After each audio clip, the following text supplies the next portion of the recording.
Muy buenas noches. Ya estamos a punto de iniciar, como les decía hace un momento, y de nuevo agradecer a nuestros invitados. Eh, Vamos a tener una metodología, digamos, a manera de un seminario, pero que no guarde la rigidez pura de un seminario. Sí, vamos a tener las intervenciones del profesor Juan José y del señor decano Jesús Alfonso Flores. Y al final vamos a tener la intervención, las preguntas, los comentarios que quieran hacer al respecto, las preguntas a quienes van a fungir hoy como los expertos frente al tema que vamos a trabajar, concretamente relacionado con la paz total. Le ruego a quienes de pronto tienen el micrófono abierto que por favor lo silencien para que no haya ninguna interrupción. Gracias. Bueno, y antes de todo esto vamos a tener la presentación de un video muy breve de parte del Departamento de Posgrados y de Extensión de la Universidad. Recuerden que este es un evento en el marco de la especialización en Derechos Humanos y Territorios de la Facultad de Ciencias Humanas y Artes. La especialización tiene dos modalidades. Tiene una modalidad virtual y una modalidad combinada que ustedes pueden explorar mucho mejor en la web de la universidad. La modalidad combinada y la modalidad presencial tienen los mismos contenidos curriculares, se comparten también el plan de estudios. Son dos opciones muy interesantes. En este momento se encuentran activas y digamos que hemos tenido muy buenos resultados con el programa y tenemos excelentes profesores, así como egresados. De hecho, el profesor Juan José es un profesor invitado a la especialización en derechos humanos desde hace algunos años. El profesor Cristian Ocampo también en algunas oportunidades nos ha acompañado. Entonces, digamos que esto da, digamos, pie para que ustedes hagan una idea del nivel, de la exigencia y de la importancia que tienen los derechos humanos y los territorios en la Facultad de Pero Ciencias Humanas y micrófono. Artes. De nuevo, les pido encarecidamente silenciar los micrófonos, por favor, para no tener interrupciones. Y bueno, para no demorar y para ser también puntuales y ser muy juiciosos con nuestro ejercicio de seminario, mi nombre es Leonardo Sabogal, yo soy el coordinador, el responsable académico del programa de la especialización en Derechos Humanos y Territorios y conmigo también pueden tener contacto en caso de que quieran profundizar acerca de algún tópico o algún aspecto académico relacionado con este programa. Le damos las gracias de nuevo a quienes nos están acompañando, quienes se han registrado amablemente para asistir. Vamos a ver entonces el video que, digamos, es un abrebocas, es una presentación muy sencilla del departamento de mercadeo para luego empezar formalmente el seminario La Paz Total frente a algunas lecturas desde el DIH y los derechos humanos. Gracias. Bienvenidos a todos al seminario gratuito La Paz frente a algunas lecturas desde los derechos internacionales humanitarios y los derechos humanos. Mi nombre es Daniela Montalvo y seré su anfitriona durante todo el evento, organizado por la Facultad en Ciencias Humanas y Artes y la especialización en Derechos Humanos y Territorios. El seminario abordará críticamente la propuesta de paz total del gobierno colombiano y su relación con los derechos internacionales humanitarios y los derechos internacionales de los derechos humanos. El objetivo principal del seminario es analizar algunas de las experiencias transicionales de Colombia en relación con los derechos humanos y comprender la situación actual de los derechos internacionales humanitarios en el país en vista de la propuesta de paz total del gobierno nacional. A lo largo de los 2 días tendremos la oportunidad de participar en las discusiones enriquecedoras y aprender de los expertos en la materia. Jesús Alfonso Flores, decano de la Facultad de Humanidades y Artes de la Universidad Autónoma de Occidente. teólogo, antropólogo, doctor en antropología y postdoctorado en humanidades. Cristian David Ocampo, abogado, magíster en filosofía, especialista en derechos humanos y derechos internacionales humanitarios. Juan José Peña, abogado, magíster en derechos y profesor invitado en la especialización en derechos humanos y territorios. Luz Estela Ponte Jaramillo, abogada y defensora de los derechos humanos con experiencia en litigio, documentación y acciones de exigibilidad ante autoridades y organismos internacionales. Recuerda que nuestra especialización en Derechos Humanos y Territorios está en ese momento en inscripciones para que inicie sus clases la primera semana de agosto. En nuestro chat se encuentra el formulario para que registres tu asistencia y tu participación en el evento, y también si estás interesado en la especialización, marca sí y te contactaremos. O también te puedes contactar a nuestro PBX 318-8000, extensión 14113, nuestra página www.uao.edu.co. Agradecemos tu participación y esperamos puedas disfrutar de todas las discusiones y reflexiones que surgirán a través del seminario. Bienvenidos y buenas noches, profesor.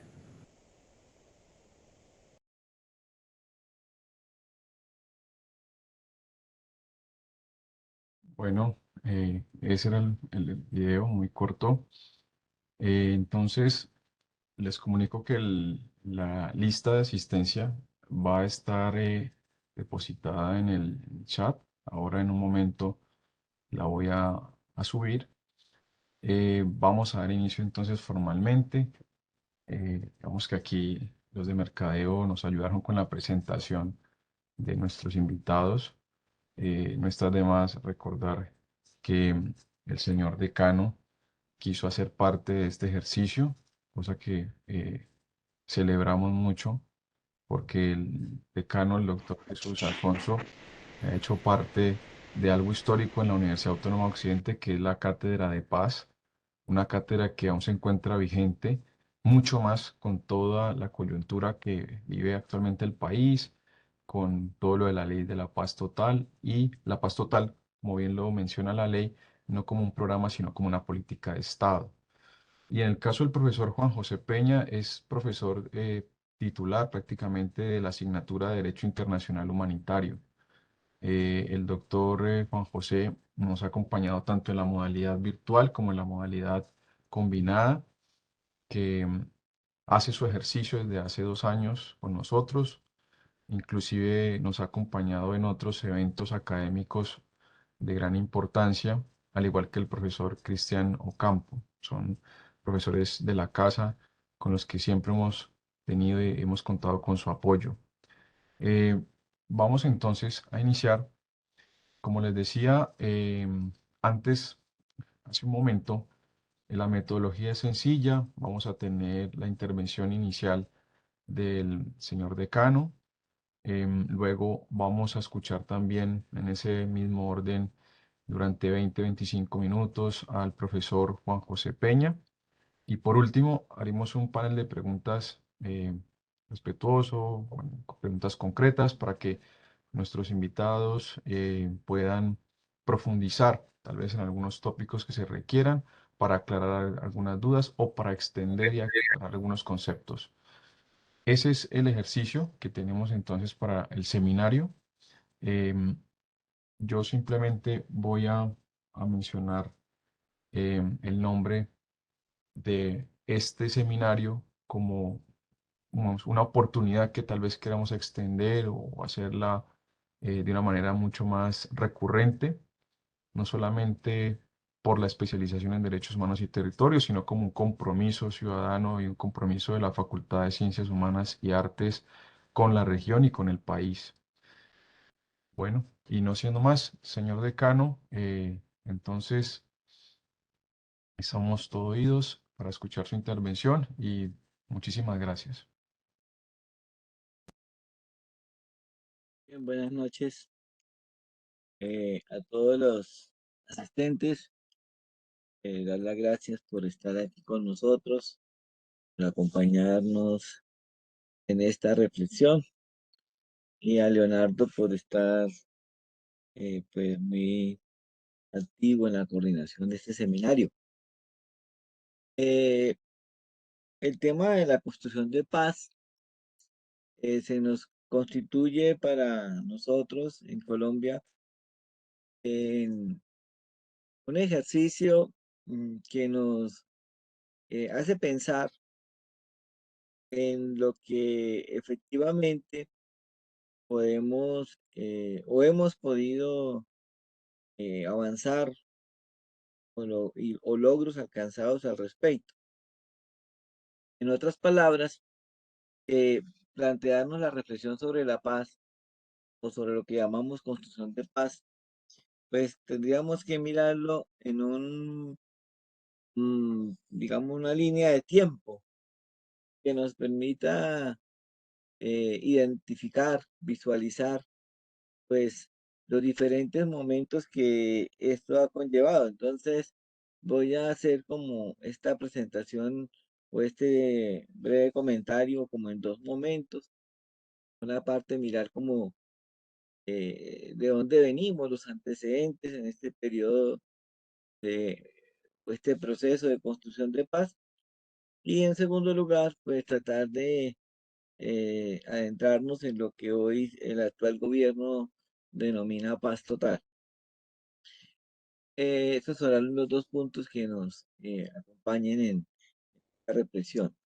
Eh, Empezando por esos antecedentes, yo considero que es necesario siempre situar este campo de la reflexión sobre la construcción de paz en esa historia larga del país que llevamos de tratar de hacer realmente acuerdos de paz.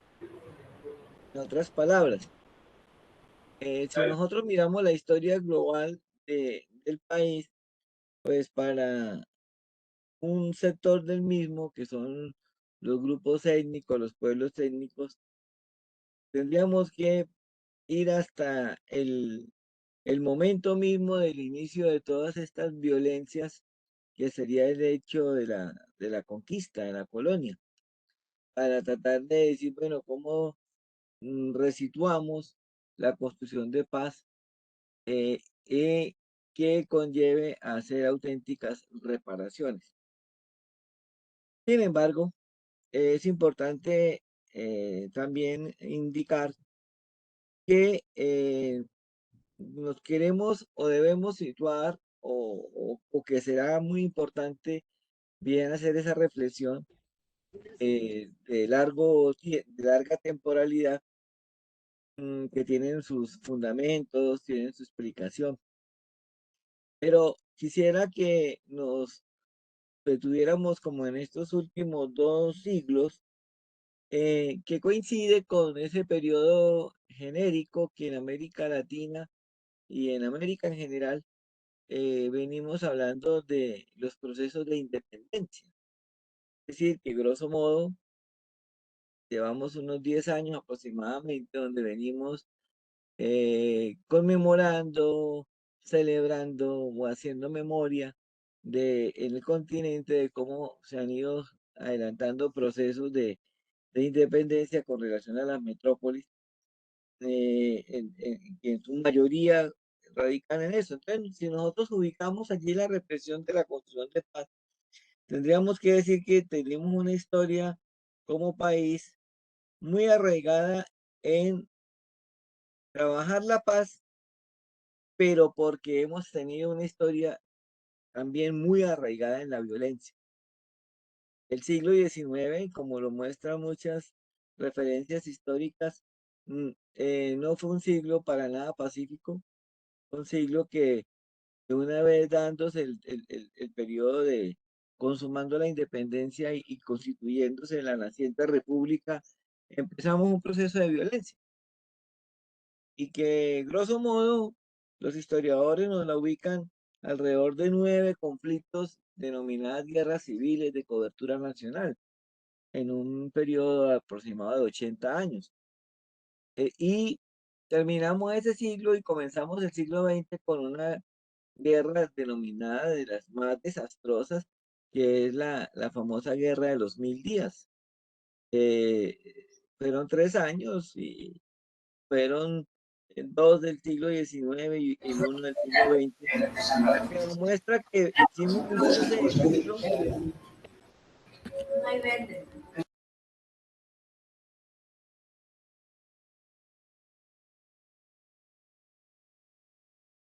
Decano, creo que se le activó el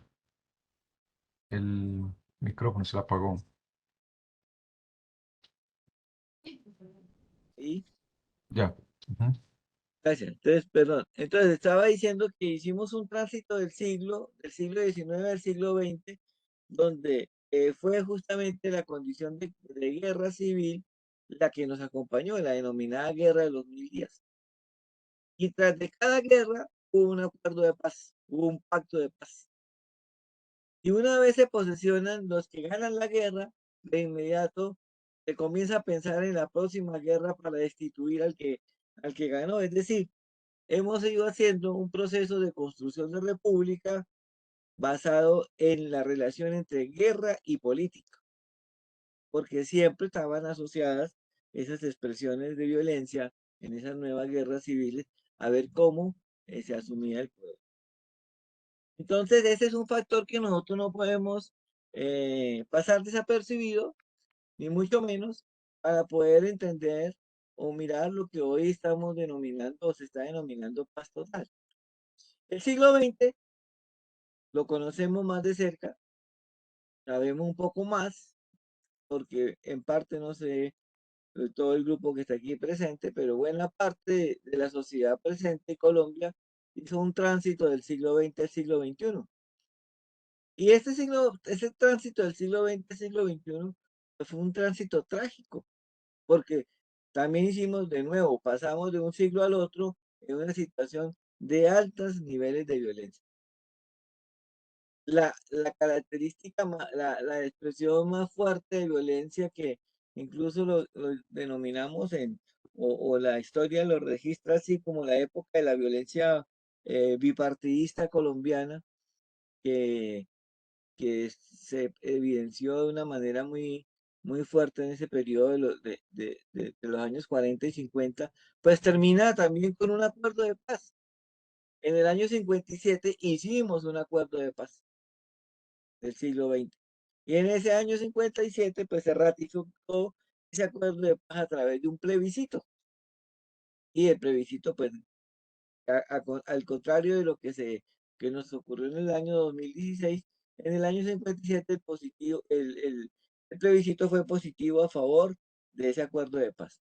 Pero ese acuerdo de paz del 57, ¿en qué consistió? Grosso modo, en lo que la historia también ha registrado como el modelo del Frente Nacional, es decir, en un monopolio del poder, en el bipartidismo que se consolidó y que evidentemente sembró de nuevo una exclusión de participación en ese modelo político. Ese es uno de los factores que hemos de considerar que ha estado siempre articulado a nuestra forma de constitución de nuestra república, desarrollo de la misma, es ver cómo periodos largos de historia nacional en estos 200 largos años han sido muy articulada la acción política con la violencia. Pero por otra parte, otro factor que no podemos dejar de tener en cuenta para interpretar o para identificar la violencia o esos periodos de violencia es la manera como también el país se ha aproximado a al uso y la propiedad de la tierra. Entonces, hay dos grandes líneas quienes han considerado que el uso y la propiedad de la tierra pues se debe basar en la acumulación de la misma a través del latifundio para simplemente demostrar que hay una forma de enriquecimiento que es a través de lo que se ha denominado esa forma de la posesión. Es decir, que la riqueza se mide en cantidad de posesión de tierra. Y otros que consideran que efectivamente el uso de la tierra debe estar más vinculada a la generación de valor agrícola o de otro orden para alimentar, digamos, o relacionar mejor el valor de la tierra, no en cuanto a la cantidad de la posesión de la misma, sino en cuanto al uso de ella para articularla al mercado. Y en ese dilema nos hemos guiado. Sin embargo, eso ha traído pues unas acciones, esas dos tendencias gruesas, pues han traído unas repercusiones serias sobre el uso y la propiedad de la tierra de sectores de campesinado y de pueblos indígenas que se han visto lacerados profundamente y no es el momento de detenernos. Simplemente para decir cómo esos grandes periodos de violencia vienen articulados como a esos dos grandes ejes. ¿Sí? El eje de la acción política y el eje de la forma como se ha permitido o posibilitado la relación con la tierra en general en el país. Los años 60, entonces del siglo pasado, fue el momento del nacimiento de este periodo largo, de este periodo de violencia que hemos, que se ha ido denominando como el conflicto armado de origen político en el país. Y es al cual en estos últimos años o periodos de tiempo largo también ya se ha tratado de concluir mediante lo que hoy llamamos acuerdos de paz. Los mediados de los años 60, en la primera parte de esos años 64, surgen entonces las guerrillas como reacción, dicen ellas mismas, a ese modelo político excluyente, pero que en su origen también correspondía a ese periodo grueso o a ese momento grueso del planeta del que habíamos bipolarizado el planeta entre esas dos grandes potencias del mundo soviético comunista y el mundo capitalista y entonces estas guerrillas de inspiración comunista, socialista, pues vienen a editar, según algunas perspectivas, pues esa guerra fría que se venía dando a nivel mundial, Colombia la hereda de esa manera. Pero es solo 20 años después, después del surgimiento de esas guerrillas, que el país se plantea cómo solucionar ese problema o ese asunto de las guerrillas de una manera distinta a la violencia, porque los primeros 20 años de presencia de las guerrillas, de consolidación de la misma, me refiero a la guerrilla de las FARC, a la guerrilla del Ejército de Liberación Nacional, a la guerrilla del Ejército Popular de Liberación, posteriormente a la guerrilla del M-19, al Partido Revolucionario de los Trabajadores, y muy avanzado más adelante la guerrilla del Quintín Lame, luego la guerrilla que fue una facción del ELN llamada Corriente Renovación Socialista, en fin, los primeros 20 años del fenómeno guerrillero fue afrontado como desde la perspectiva del aniquilamiento militar a esos grupos insurgentes.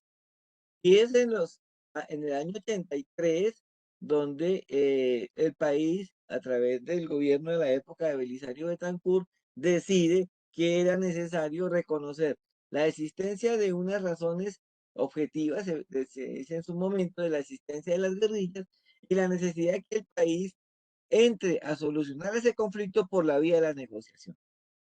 Quiere decir que estamos cumpliendo 40 años a la fecha desde el año 83 al presente, de estar tratando de consolidar acuerdos de paz con las guerrillas o con estos movimientos armados de carácter insurgente o denominado revolucionario, ¿cierto? Y entonces en estos 40 años pues, hemos vivido muchas cosas de ese punto. Grosso modo, la primera guerrilla que hace un acuerdo de paz en el año 85 pues fue la guerrilla de las FARC, sin que se desmovilizara porque iba en ese proceso. Pero una de las señales de que ese proceso iba a avanzar era permitir que se creara un partido político nuevo, diferente, liberal y conservador, para que se abriera el espacio político. Y efectivamente se constituye el movimiento Unión Patriótica. Sin embargo, la respuesta a esa acción de paz fue lo que sabemos seguramente todos, un aniquilamiento progresivo, sistemático, que hoy en día, en febrero de este año, lleva a que el Estado sea juzgado como responsable de un genocidio político. Más de 6.000 personas asesinadas en el marco de ese acuerdo de paz. Y por eso se nos ha retrasado tantos años llegar a consolidar un acuerdo de paz con las FARC, ¿sí? Porque luego se ensaya 13 años después, en el 98, sabemos que fracasa ese acuerdo y finalmente llegamos a esta negociación del año 2012-2016 que nos da pie a este acuerdo final. Pero en el entretanto, en la década de los 90 florecieron muchos otros acuerdos de paz que llegaron a consumarse. Entonces, firmamos la paz con la guerrilla del M-19. El actual presidente es fruto de ese acuerdo de paz, es decir, de que esa guerrilla finalmente se desmoviliza, entra por la vía política, electoral y fruto de todo ese devenir, pues hoy llega a la presidencia. Hicimos la paz con el Ejército Popular de Liberación, hicimos la paz con la guerrilla del Quintín Lame, con la corriente de renovación socialista. Y mientras hacíamos esos acuerdos de paz, a mediados de los años 90 comienza otra vez un pico de violencia tremenda en el país, ¿sí? Un pico de violencia muy alto y entonces que se traduce en el asesinato de varios candidatos políticos, entre ellos, como sabemos, de candidatos de inspiración de izquierda, ¿cierto? Herederos también de la Unión Patriótica, un firmante del acuerdo de paz de ese momento, que fue Carlos Pizarro del M-19, en fin. Y entonces vino esa otra expresión de un sector de la sociedad que se opone a eso, pero no es una oposición ideológica o verbal, sino claramente con expresiones de violencia. Entonces, los mediados de los 90 es cuando más creció, por ejemplo, el fenómeno del desplazamiento forzado en Colombia y llegamos a tener, entonces, por fin definir que hay un sujeto que es víctima de ese conflicto y que se necesitaba reconocerle sus derechos.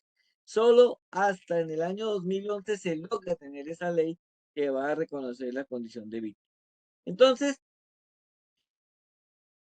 hicimos también en este camino un acuerdo de paz con uno de esos movimientos que surgieron para coadyuvar al Estado en la acción contraguerrillera, que fue el movimiento paramilitar. En el año 2005 se firma el acuerdo con esas personas. Dicen que hay varias decenas de miles de desmovilizados, pero también sobre eso ellos hoy en día dicen, no nos cumplieron el acuerdo y por eso nacieron, según su propio argumento, las autodefensas gaitanistas o clan del Golfo, como se llaman hoy. Entonces, pasamos de ese periodo tan grande de violencia a poder llegar a tener un nuevo escenario de paz, que fue el acuerdo que firmamos en el 2016, un plebiscito que salió fallido y un volver a firmar o ratificar ese acuerdo por la vía del Congreso y nos encaminamos al cumplimiento de ese acuerdo. Pero como todos sabemos, no hemos tenido consenso pleno para el logro de la paz y llegamos luego a este periodo de gobierno que planteó el anterior gobierno, que era necesario repensar todo esto. No voy a recordar lo que todos sabemos, pero hubo un paréntesis en avanzar en la construcción de paz. En el entretanto, ¿qué ha pasado? Las FARC evidentemente cumplieron en la cantidad de hombres que se reincorporan, entregan las armas, empieza un proceso de implementación del acuerdo de paz, en reubicación de estas personas y todo lo que el acuerdo tiene que ver en el tema de reincorporación. Sin embargo, hay elementos estructurales en el acuerdo que están por realizarse, como es el capítulo 1 que tiene que ver con toda la reforma rural integral, como es el capítulo 2 que tiene que ver con la reforma política, como es el capítulo 4 que tiene que ver con toda la transformación del campo en función de la sustitución de cultivos de uso ilícito, y un avance importante del capítulo 5 que es todo el sistema de justicia, verdad y reparación para las víctimas, como todos sabemos en qué avanza. Pero al mismo tiempo, y voy concluyendo porque el tiempo ya se me está terminando, al mismo tiempo, ¿qué ha pasado en la implementación de este acuerdo? Primero, como hemos dicho, no hubo un compromiso, digamos, definitivo en el gobierno que le subsiguió, el del doctor Duque, porque se implementó la estrategia de paz con legalidad y que eso supone que no se avanzaba en las negociaciones pendientes que estaban con el ELN y con una perspectiva de acuerdo que se logró avanzar político en el gobierno de Juan Manuel Santos con las autodefensas gaitanistas, pero bajo la figura del acogimiento colectivo a la justicia, que no prosperó. Y entonces, en el entretanto, que los territorios que las FARC dejó, pues lo coparon primero las disidencias, es decir, el Frente Primero que no firmó el acuerdo, son las auténticas disidencias, que es lo que hoy se llama Estado Mayor Conjunto. Proliferaron o crecieron los otros grupos que no habían firmado acuerdos, como la guerrilla del Ejército de Liberación Nacional, se extendieron, coparon esos territorios y se incrementaron otra serie de grupos armados violentos de no inspiración política. Con ese panorama llegamos a lo que hoy llamamos paz total. Y entonces paz total se refiere a poder primero completar los procesos de negociación de paz, los que no se pudieron realizar porque se suspendieron, porque se frustraron. Y entonces, ¿qué es lo que hace el gobierno? Primero identificar con quién se puede hacer una negociación de carácter político, es decir, cuál es el sujeto que le reconoce carácter político en su acción armada, ¿cierto? Bélica, y entonces por eso reabre la negociación con la guerrilla del ELN. Y identifica un reconocimiento político a las otras movimientos que se siguen denominando guerrillas. Entonces, la primera con las disidencias, o sea, los no firmantes. Y con ese reconocimiento, que es con el Estado Mayor Conjunto, se abre una nueva mesa que ya está anunciada, que en mayo se va a continuar. Y vino un escollo y es como trabajar el otro movimiento que se sigue reclamando guerrillero, que es lo que denominan la segunda o la nueva Marquetalia, que son aquellos que sí firmaron el acuerdo, pero que regresaron a las armas y que el argumento que escriben fue que hubo un entrampamiento político, un entrampamiento judicial, y que eso los obliga a tener que regresar a las armas. Sobre la base de ese argumento, el gobierno está haciendo el ejercicio de reconocimiento político también de ese movimiento armado para establecer entonces 3 mesas de negociación política. Y segundo, abrir otras mesas de negociación de carácter sociojurídico, como él las denomina, ¿cierto? Es decir, con todas las otras expresiones de organizadas de criminalidad de alto impacto, como lo dice la ley. El abogado que va a hablar explicará eso más en detalle, pero para eso se tuvo que en noviembre sancionar una nueva ley. No voy a entrar en todo el detalle jurídico, que es la ley que denominamos de paz total, que permite entonces que se abra exploración de diálogos con esos otros grupos. ¿Para qué se dialoga con esos otros grupos? Para tratar de llegar a lo que se denomina entonces el acogimiento colectivo, que es lo que identifica no individual, sino colectivo a la justicia. Pero eso supone crear otro marco jurídico. Y ese marco jurídico es el que está en este momento también en discusión en el Congreso para poder abordar con esos otros grupos.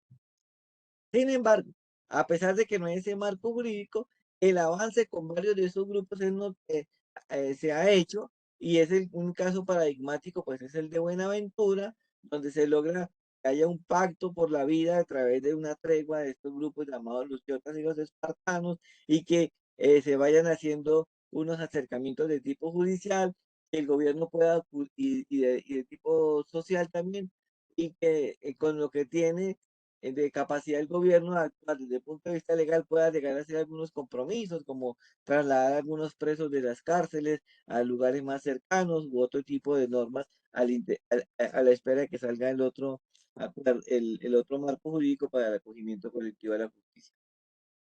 Y también eh, el otro elemento de la paz total pues es avanzar en la implementación del acuerdo de paz, entonces confirmado por las FARC.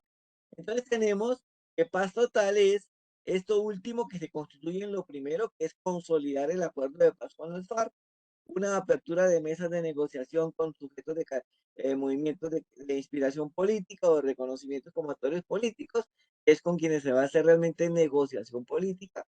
Y un tercer escenario que es el del acogimiento colectivo a la justicia.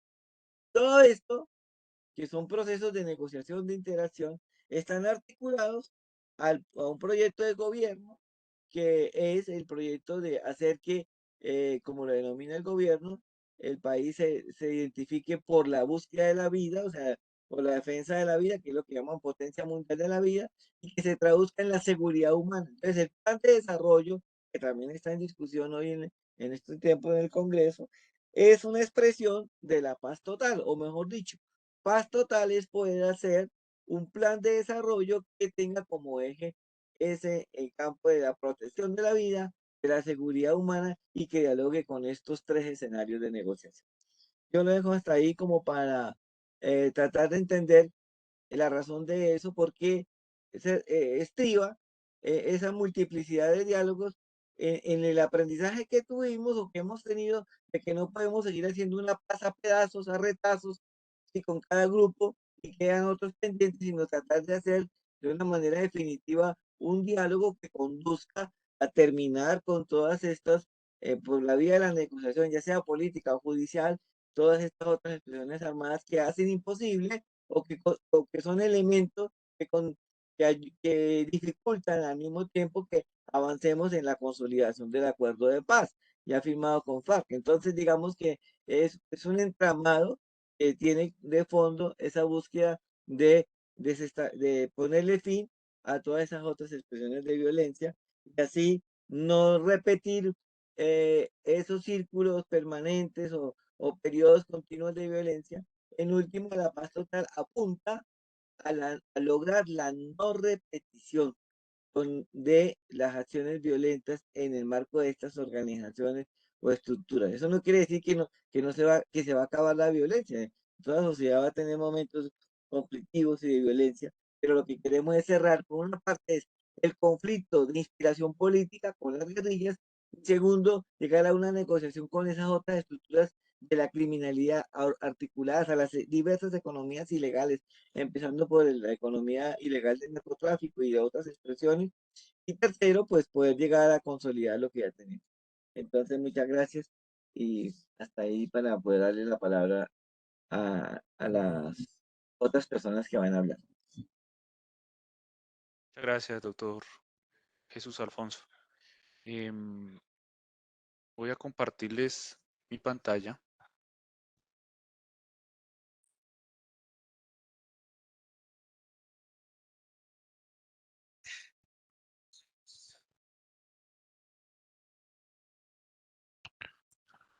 Les pido el favor si me confirman, si pueden ver allí las diapositivas. Se están viendo.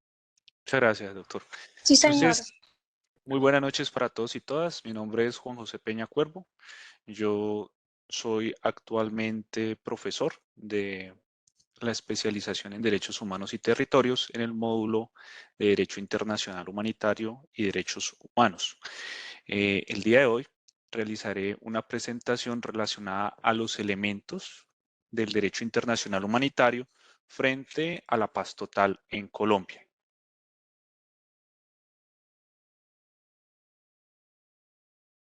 La pregunta orientadora de la presentación, y es una pregunta orientadora porque precisamente su resolución o su respuesta y sus conclusiones pues ameritan un estudio más detallado, más argumentado, más detenido, pero solamente como para darnos una orientación en relación a esta presentación, la pregunta será, ¿cuáles son los elementos normativos relacionados al DIH que buscan implementarse y son el marco límite de la política pública de paz total en Colombia?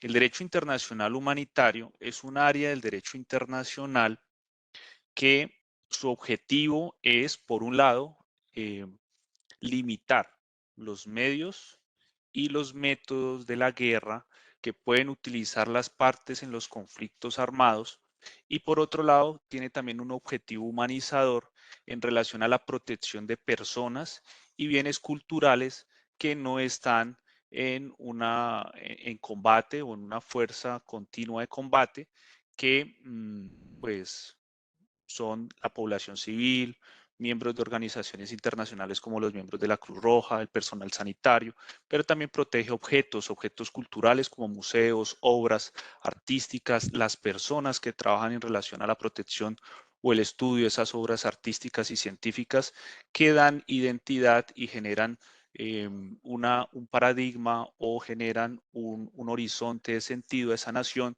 que precisamente puede estar en conflicto con otra nación, otro estado, o puede estar en una guerra civil que pues estarían nacionales de ese estado o nación confrontándose por pues una situación política o ideológica para establecer el ganador frente al vencedor, pues un régimen constitucional, político y jurídico que considere más legítimo. ¿Listo? Entonces, la pregunta que nosotros vamos a buscar, pues que nos permita orientar esta presentación y vamos a buscar acercarnos es precisamente la que les acabé de comentar y que ustedes están viendo en su pantalla, en ese contexto y la definición de lo que consiste el derecho internacional humanitario. La estructura entonces de la presentación vamos a tener 4 momentos. El primer momento vamos a realizar una explicación pues, del derecho a la paz desde una perspectiva internacional y nacional. 2, una definición y naturaleza, una precisión pues, de la naturaleza de la paz total en Colombia. 3, desarrollos e incorporaciones al derecho internacional que busca hacer la paz total. Y 4, los límites de la paz total establecidos precisamente por el derecho internacional humanitario. Es decir, que como propuesta de la presentación que les estoy planteando es lograr comprender el derecho internacional humanitario como un área del derecho internacional que, si bien pues genera unas ciertas restricciones o límites a los combatientes en los conflictos, pues los acuerdos alcanzados en el marco pues, de la política pública de paz total, tanto el acuerdo que busca dar continuidad, que es el acuerdo final de paz, como los acuerdos que se suscriban con otras guerrillas o grupos políticos que están usando las armas precisamente para ejercer una descontento y una búsqueda de un establecimiento de otro régimen constitucional y político, pues también busca la paz total, desarrollar precisamente el derecho internacional humanitario y es limitada por el mismo. ¿Listo? Relaciona a la descripción pues de la paz en el marco de la comunidad internacional. La paz es entendida de dos maneras. Primero, como la prohibición del uso de la fuerza entre estados. Esa es una norma del derecho internacional y es de naturaleza del ius cogens. El ius cogens es un área del derecho, un conjunto de normas que son vinculantes de obligatorio cumplimiento y que pues vinculan y generan una obligatoriedad a todas las personas, a todos los estados dentro de la esfera internacional y que por lo pronto debemos saber que la prohibición del uso de la fuerza de los estados pues se impone como norma posterior a el establecimiento de las Naciones Unidas. Previo a las Naciones Unidas, los estados tenían la posibilidad de declarar y hacer la guerra frente a otras naciones, pero en búsqueda de pues, evitar la extinción de la humanidad con el desarrollo en la Segunda Guerra Mundial, desarrollo y el uso de armamento nuclear, como fue el caso de Hiroshima y Nagasaki, pues el riesgo es muy alto.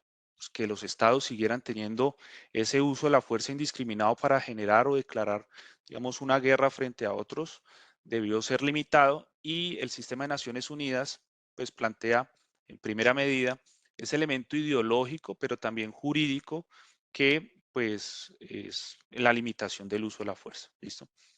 Que un Estado puede entrar con otro. Además que en el marco del libre desarrollo de los pueblos como derecho de todas las naciones, pues también esta prohibición del uso de la fuerza de los Estados busca generar una igualdad, un respeto por comunidades o naciones que no tienen una fuerza bélica como la tienen las potencias y por lo tanto una búsqueda de la igualdad de la salida negociada, no solamente de los conflictos entre estados, sino también un incentivo hacia labores de diplomacia y de mejoramiento de relaciones y de cooperación entre los estados. También la paz dentro de la comunidad internacional se desarrolla como un derecho humano de tercera generación. Entonces, en el desarrollo de los derechos humanos, tenemos derechos de primera generación, que son libertades y derechos políticos, que se desarrollaron a nivel histórico y se declararon pues por eventos como la Revolución Francesa, Posteriormente tenemos derechos de segunda generación, que son los llamados derechos económicos, sociales y culturales. En ese marco pues tenemos la salud, el trabajo, la educación, etcétera. Esos derechos se pues erigieron a nivel histórico a partir de la Revolución Bolchevique, de la Revolución Mexicana y de otras, digamos, de otros momentos conflictivos, pero que también resolvieron y mejoraron el estatus, digamos, de las personas en cuanto a sus facultades o prerrogativas que ostentan y que son reconocidas por el derecho internacional, pero también que se incorporan a través de las constituciones como derechos fundamentales, ¿sí? Entonces, la paz no hace parte de las dos generaciones anteriores en el marco de la comunidad internacional de derechos, sino que hace parte de una tercera generación que son los derechos colectivos, porque pues es precisamente una facultad o prerrogativa que genera contextos en el que se efectivizan precisamente otros derechos de primera y segunda generación. ¿Listo?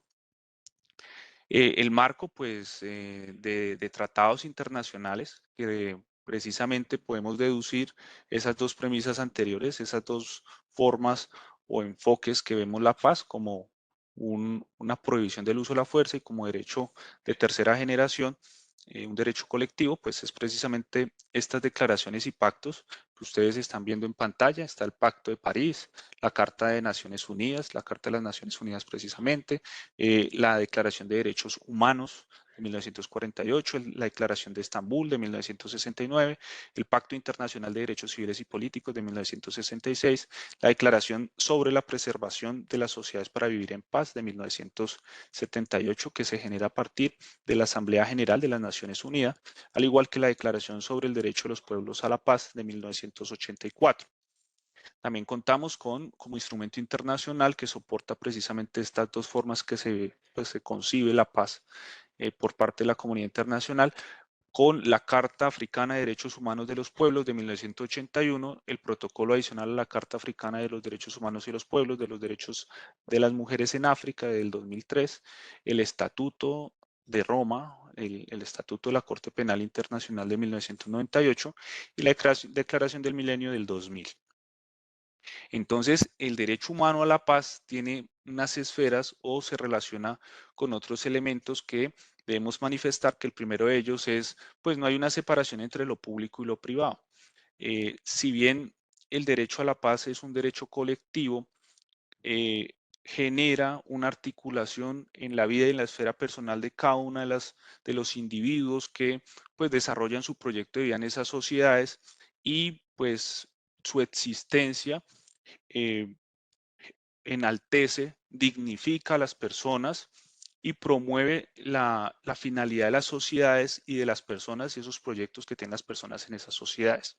Por eso allí entonces el derecho humano a la paz es un vínculo que genera una transparencia entre una esfera privada de los individuos y una esfera pública, que es el relacionamiento, todas esas prácticas sociales que se generan en las sociedades precisamente dependiendo si existen esos entornos de paz, que ahorita entenderemos precisamente que la ausencia del conflicto no solamente genera paz, ¿sí?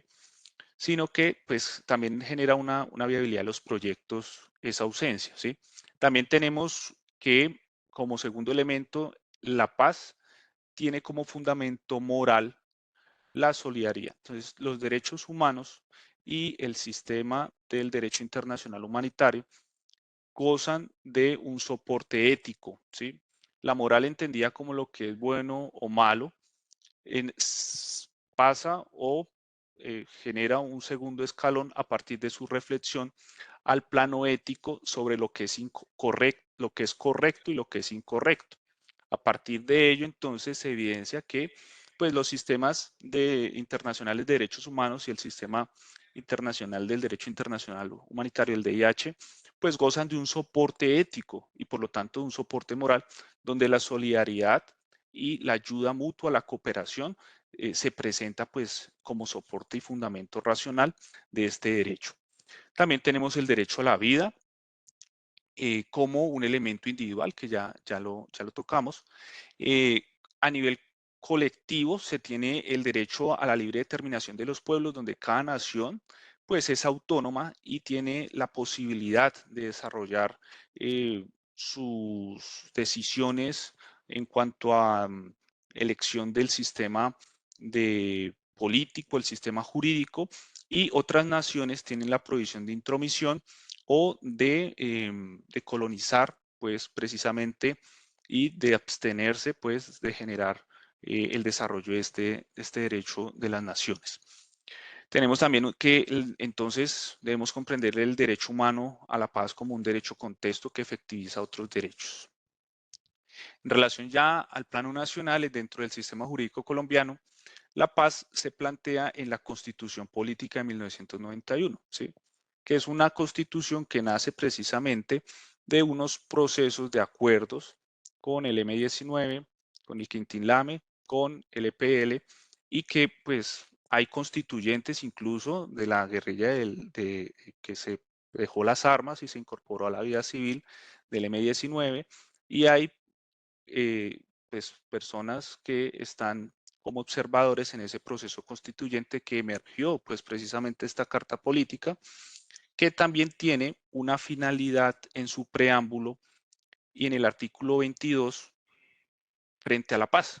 La denomina como un derecho y un deber de obligatorio cumplimiento.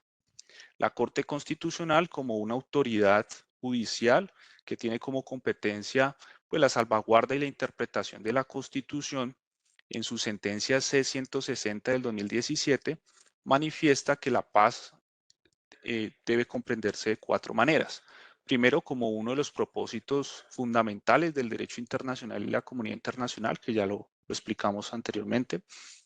2, un fin fundamental del Estado colombiano, precisamente que se establece y se genera esa expresión en el preámbulo.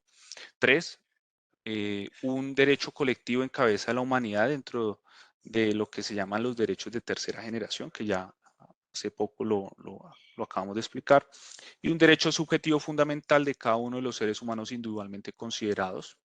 Y por último, un deber jurídico de cada uno de los ciudadanos colombianos a quienes les corresponde propender por su logro y mantenimiento. Entonces, la paz tiene 3 esferas, según la Corte Constitucional en sus sentencias C-225 del 95, C-370 del 2006, y que precisamente estos pronunciamientos han sido incorporados en la exposición de motivos, en lo que llamamos desde una perspectiva positivista jurídica, el espíritu de la ley 2272 del año pasado, del 2022. En esas sentencias y pues el criterio que se incorpora en la exposición de motivos de la ley de paz total, que la ley 2272 es la ley por la cual se pone en vigencia esa política pública, tenemos que hacen parte del contenido normativo de la paz vista como paz colectiva o paz en sentido de donde todos somos titulares. Primero, un núcleo mínimo, que es la paz negativa, la ausencia de conflicto. Segundo, un núcleo máximo, que es una paz positiva, donde la ausencia del conflicto no basta con generar prácticas sociales respetuosas hacia las personas en su dignidad y sus derechos, sino que también deben generarse unas prestaciones donde se promuevan garantías de no repetición, pero también donde se promuevan pues la garantía de derechos económicos, sociales y culturales a poblaciones o territorios donde el conflicto ha golpeado enormemente, ha generado atrocidades y donde la acción del Estado debe estar presente para generar esas prestaciones. También dentro del contenido normativo de la paz en sentido colectivo, según la Corte Constitucional, está la atenuación de los conflictos, esa reducción de la violencia a través del uso del derecho internacional humanitario en, digamos, perspectiva de la Corte Constitucional como máximo tribunal en esta materia en nuestro país, pues es visto como parte también de la paz. La paz se va a implementar en un contexto que es complejo. Ya el doctor Jesús Alfonso nos comentaba ese derrotero histórico que hemos tenido y que nos ha dejado finalmente una realidad compleja, ¿sí? Porque no es solamente un enfrentamiento entre las Fuerzas Armadas estatales contra guerrillas o grupos delincuenciales, sino que también implica que existen causas en el conflicto como el uso y la tenencia, el despojo, la apropiación de la tierra, la convergencia entre el narcotráfico y la financiación de actores ilegales que hacen parte y confrontan en el conflicto. 3, la persecución y el exterminio de líderes sociales, movimientos y partidos de izquierda. 4, la búsqueda del control territorial por parte de los actores legales e ilegales. 5, la explotación minera y energética de forma ilegal. Y 6, las alianzas criminales y corruptas entre actores ilegales con políticos, servidores públicos y élites empresariales, que es el tema de la corrupción. Entonces, frente a esto, pues el Estado colombiano desde cerca de aproximadamente 25 años ha buscado implementar pues políticas de paz, políticas públicas de paz, y pues se han generado pues ciertos matices entre cada una de las emisiones de esas políticas públicas, donde se han consolidado y se buscan preservar a través precisamente de leyes. El derecho busca preservar y generar, digamos, un elemento vinculante y obligatorio sobre el cual los servidores públicos puedan ejercer ciertas competencias y estén habilitados precisamente a desarrollar esas acciones a favor de la paz. Recordemos que el artículo 6 de la Constitución menciona que los particulares, los ciudadanos generales, como usted y como yo, siempre que no seamos servidores públicos, pues estamos sometidos a la ley y a la Constitución. Somos libres en tanto que la ley y la Constitución pues no nos prohíban ciertas conductas. Contrario pues o diferente de la perspectiva de los servidores públicos, en tanto que pues los servidores públicos están pues obligados también pues a no realizar los comportamientos que están prohibidos en la ley y en la Constitución, pero también están sometidos al principio de legalidad o a las funciones que la ley precisamente desarrolla y les asignen. Por eso estas políticas públicas pues se desarrollan a través de leyes y se implementan a través del sistema jurídico, porque es lo que habilita finalmente la competencia y las funciones y todo el desarrollo que podrían desarrollar los servidores públicos como partes del gobierno y los distintos entes públicos para acoger y generar, digamos, la finalidad de estas políticas de paz. Las políticas de paz pues han tenido ciertos matices en cuanto a la ideología y los partidos políticos que son precisamente pues los partidos de gobierno o el partido del cual ascendió cada uno de los presidentes, pero de manera muy descriptiva podemos decir que pues la primera de estas leyes es la ley 1418 de 1997 y a partir de ahí se han generado unas modificaciones con otras normas, ¿sí? Esa norma se emitió en vigencia pues del periodo presidencial de Ernesto Samper. La política de paz se denominaba paz integral y diálogo útil. En segunda medida tenemos un momento de la paz, de hechos para la paz, política que se emitió mediante la ley 548 de 1999, vigencia pues del periodo presidencial de Andrés Pastrana. 3, tenemos la ley 782 del 2002 y la ley 1106 de 2006, en gobierno pues de Álvaro Uribe Vélez. Como expresidente pues se generó, digamos, en su vigencia de mandato, hay una política que es la política de seguridad democrática, donde pues se manifestaba mano firme y corazón grande. Se generó durante ese periodo una desmovilización mediante pues todo el tema de dejación de armas y de proceso que se incorporaron pues el tema de miembros de las Autodefensas Unidas de Colombia. 4, la ley 1738 de 2014 y la ley 1421 de 2011, en gobierno pues de Juan Manuel Santos, se emite la política de paz estable y duradera. 5, la ley 1949 del 2018, en vigencia pues del gobierno del periodo pues de Iván Duque como presidente, se denominó la política de paz con legalidad. Y 6, pues la actual política pública de pues el presidente Gustavo Petro, que se va a denominar política de paz total, ¿sí? Mediante la ley 2272 de 2022, pero también tenemos que entender para comprender esa política pública, hay o se debe realizar una lectura, una remisión pues a las bases del Plan Nacional de Desarrollo que pues está allí también en vigencia del gobierno actual.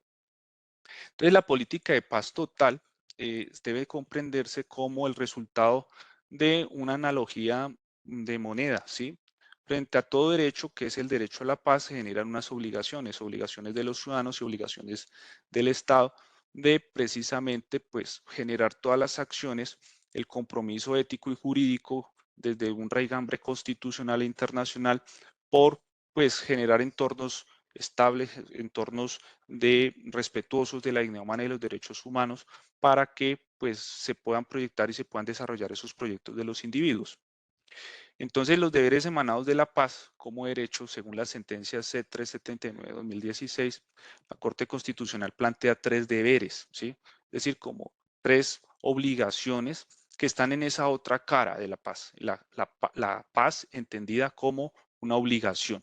Entonces, el primer punto es un deber estatal de diseño e implementación de las acciones normativas y de políticas públicas dirigidas a la superación del conflicto y en general un logro de la convivencia pacífica. 2. Hay un deber social de preferir a la solución pacífica como mecanismo exclusivo y constitucionalmente admisible de la resolución de controversias. 3. El logro progresivo de la plena vigencia de los derechos fundamentales, lo que es un presupuesto tanto para la paz como para la vigencia del ordenamiento jurídico concebido desde una perspectiva material. La ley 2272 de 2022, ¿sí?, se propone como una política pública que busca dar conceptos, eso ya lo mencionaba nuestro decano Jesús Alfonso, tiene como finalidad, una de sus finalidades, pues generar una continuidad de los preceptos políticos y jurídicos del Acuerdo Final de Paz de 2016, al declararse pues el compromiso por el punto número 6 que se relaciona con la implementación, verificación y refrendación del acuerdo final. Eso lo podemos encontrar en el parágrafo 2 del artículo 4 de la Ley de Paz Total. Igualmente, se propone como una política pública, prioritaria, transversal, participativa, amplia, incluyente e integral. Y aquí viene un cambio de enfoque de construcción de paz, porque la paz que se construyó o se buscó construir o plantear con el acuerdo final de 2016 fue una paz negociada en una mesa entre los actores que estaban precisamente en confrontación bélica, ¿sí? El gobierno, o al menos 2 de los actores, porque se dejaron otra guerrilla y otros, digamos, sujetos que también intervienen en el conflicto. Y lo que busca la paz total es generar una participación de la población civil, es decir, recoger insumos para que se haga efectivo todos esos acuerdos, todas esas propuestas que se logren acordados pues entre los distintos actores que se realice los acuerdos políticos de dejación de armas, reincorporación de la vida civil, actores que pues tienen una finalidad política y están en el marco pues del conflicto, ¿sí? Eso lo podemos encontrar pues en el artículo 2, literal B de la ley. Importante pues lo que pues ya el profesor Leonardo también nos comentaba, esta política pública no busca ser una política de gobierno, sino una política de Estado. Y esto se soporta pues en el artículo 1 de la ley, el artículo 2 literal B y el artículo 18. Es una distinción importante porque las políticas públicas de Estado versan sobre supervivencia misma de la nación a largo plazo y no varían dependiendo del gobierno, como ha ocurrido, como lo vimos anteriormente en los antecedentes de las políticas de paz. Porque las políticas públicas de Estado sí tienen una vocación de mantenerse a largo plazo, a largo tiempo.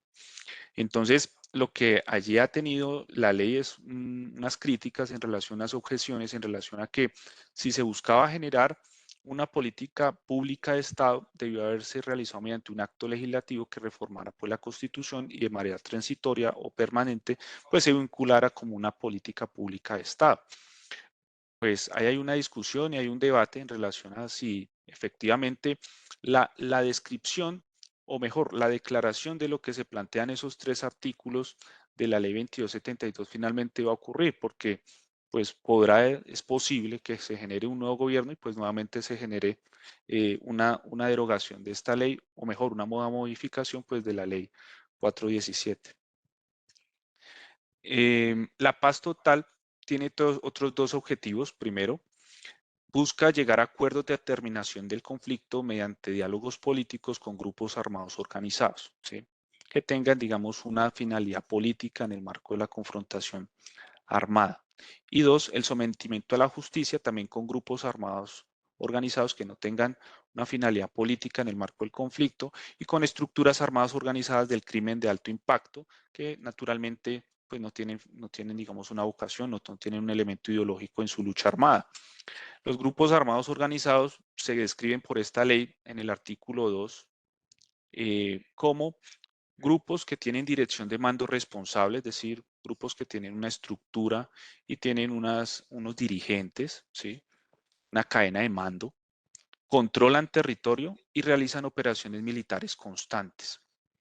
Y lo que se llaman, o lo que ahora se denomina mediante esta ley, las estructuras armadas organizadas de crimen de alto impacto, tienen pues un número plural de personas organizadas jerárquicamente, se dedican continuamente a realizar delitos, que es lo que llamamos en criminología la profesionalización en el delito, someten o ocasionalidad pues no se presenta, sino que hay una vocación permanente a realizar conductas punibles o delitos. También someten violentamente a la población civil en territorios rurales y urbanos y cumplen alguna función en economías ilegales o ilícitas. Un aspecto importante a resaltar de la política pública de paz total es que se crea la posibilidad de suspender órdenes de captura contra miembros de grupos armados organizados que sean o estén en negociación de acuerdos de paz. E igualmente esto tendrá la posibilidad de realizarse mediante, por parte de autoridades judiciales frente a grupos, mediante estructuras armadas organizadas de crimen de alto impacto que estén en conversación de sometimiento a la justicia. Esto según el parágrafo 2 del artículo 8. La política de paz total preceptúa pues que para ser acreedor de los beneficios de los grupos armados organizados armados o las estructuras de alto impacto de crimen, pues en primer lugar, pues para ser beneficiario de los acuerdos de paz, es decir, de los grupos armados organizados que tengan una finalidad política en el marco del conflicto, pues se va a solicitar al menos mínimamente, primero, que se desarmen, que haya una desmovilización o dejación de armas, la colaboración con la justicia y la demostración de voluntad real frente a la reincorporación de la vida civil. Es decir, que lo que nosotros estamos presentes aquí es que hay una vocación de generar a partir de esta política pública y de esta ley 2272 nuevos acuerdos de paz entre actores que ostentan una finalidad política en el marco del conflicto. Y en temas de sometimiento a la justicia, los beneficios se otorgarán como mínimo para generar, pues el mínimo entregar información suficiente para el desmantelamiento de economías ilegales. Esto según pues ambas cosas, el parágrafo 9 del artículo 5 de la ley.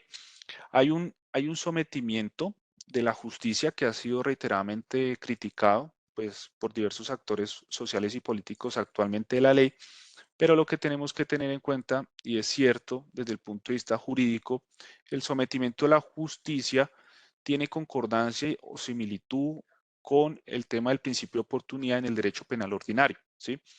El principio de oportunidad es una institución procesal de corte penal en el que pues quien está siendo procesado por ciertas conductas genera ya sea una entrega de información de su estructura organizada ilegal o genera aceptación, digamos, de una responsabilidad que lleva finalmente a que el ente investigador, en este caso la Fiscalía General, tenga una eficiencia en tiempo y recursos frente al esclarecimiento, investigación y búsqueda de sanción de conductas pues, que se encuentran establecidas como delito en nuestro sistema jurídico. El principio pues, de oportunidad se encuentra establecido pues, en el artículo 1 y 2, podemos encontrar en la ley 1312 del 2009 y pues se viene aplicando ya desde el 2004 mediante la ley 906, porque la ley 1312 del 2009 es una modificación precisamente al Código Procesal Penal, que es la ley 906. Como desarrollo e incorporación al derecho internacional humanitario por parte de la paz total, se genera la posibilidad de crear acuerdos especiales en los términos del artículo 3 común a los convenios de Ginebra y expresamente el parágrafo 6 del artículo 5 de la ley plantea las disposiciones de carácter humanitario en contiendas contenidas en los acuerdos de paz, incluidos los parciales, como los protocolos que se suscriban en las partes en la mesa de diálogos, que tengan como propósito proteger a la población civil de los enfrentamientos armados, así como a quienes no participan directamente en las hostilidades, hacen parte del derecho internacional humanitario conforme a lo dispuesto del artículo 93 y 94 de la Constitución Política, y por lo tanto serán vinculantes para las partes. Esto es importante porque la primera forma de refrendación de los acuerdos del Acuerdo Final de Paz de 2016 fue pues un plebiscito, que el resultado fue el no, ¿sí?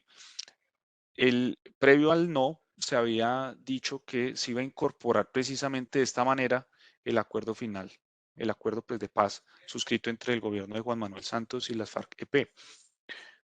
Posteriormente, pues se tuvo que hacer frente al no unas modificaciones, unos ajustes, y pues en el Teatro Colón se suscribió con ratificación del Congreso y se generó, digamos, el Acto Legislativo 02 de 2017, donde transitoriamente, pues, las disposiciones contenidas de derechos humanos y derecho internacional humanitario, pues, harán parte de la Constitución para tenerlas como referentes a todas esas normas jurídicas que desarrollen precisamente la implementación del acuerdo. Entonces, lo que tenemos aquí en la paz total o en la ley 2272 es una idea que ya se ha propuesto, una idea que el Comité Internacional de la Cruz Roja y la Media Luna Roja pues ha declarado ya mediante una consulta que en el 2016 o en los años, digamos, que se generó la necesidad de saber cómo se iban a refrendar los acuerdos de 2016, el Comité Internacional mencionó que esta era una disposición válida y que por lo tanto, si ustedes van atentamente al artículo 93 de la Constitución y 94, van a encontrar que los tratados internacionales, pues, que sean ratificados debidamente por el Estado colombiano, pues son vinculantes y hacen parte del sistema jurídico constitucional. Otro desarrollo e incorporación del DIH en la paz total, tenemos pues que con autorización presidencial y del alto comisionado, pues organizaciones humanitarias podrán tener contacto con los grupos armados organizados o con las estructuras de alto impacto, de crimen de alto impacto, para actividades humanitarias que les permitan pues el paso para la asistencia a la población civil. Esto estableció en el artículo 9 y pues desarrolla precisamente una de las finalidades o objetivos de reglas y principios de humanización de las guerras, que es la protección a las personas y bienes que ahorita estábamos, que yo les estaba explicando al inicio de lo que consistía pues esa área del derecho internacional. Como límites a la paz total establecidos por el mismo sistema del derecho internacional humanitario, tenemos que hay una propuesta que se estableció en una sentencia de la Corte Constitucional, la sentencia C630 de 2017, en el que se plantea que pues, la paz es compatible con la efectividad de los derechos humanos y el derecho internacional cuando se permita a las víctimas acceder a la justicia para conocer la verdad sobre lo ocurrido y obtener protección judicial efectiva. Los acuerdos parciales manifiestan la ley 2272, parciales y totales tendrán que cumplir en toda circunstancia los deberes constitucionales del Estado o las leyes vigentes y serán vinculantes en tanto se ajusten a estos preceptos. Entonces, esto lo encontramos en el parágrafo 7 del artículo 8. ¿Qué tenemos aquí? Que pues los acuerdos que lleguen el gobierno con los grupos armados organizados que ostenten una vocación política, un ideal político, pero también ese sometimiento a la justicia que se realice con grupos armados organizados que no tengan esa finalidad política o que sean estructuras criminales de alto impacto, pues esto tendrá que tener unos límites. No es simplemente los acuerdos políticos generados o de manera arbitraria, sino que si bien hay una discrecionalidad y una necesidad de superación del conflicto, hay unos parámetros estándares que deben respetarse precisamente en ambas situaciones, ya sea en la suscripción de un acuerdo, nuevos acuerdos de paz, o ya sea mediante el tema del sometimiento a la justicia, su límite finalmente serán tanto en el primer caso, el derecho internacional, como en el segundo caso, el derecho nacional desde perspectivas pues, del derecho penal. Entonces, el margen de maniobra de lo que se desarrolla a partir de la ley 2272 está delimitado por estándares, ¿sí? Que configuran pues un camino para lograr evidenciar abusos o excesos en los procesos de paz y de los procesos de sometimiento de justicia. Es decir, y esos excesos pues van a tener como consecuencia impunidad, ¿sí? Porque se hicieron los procesos, pero pues se hicieron con con unas lógicas que no atienden precisamente a esos estándares o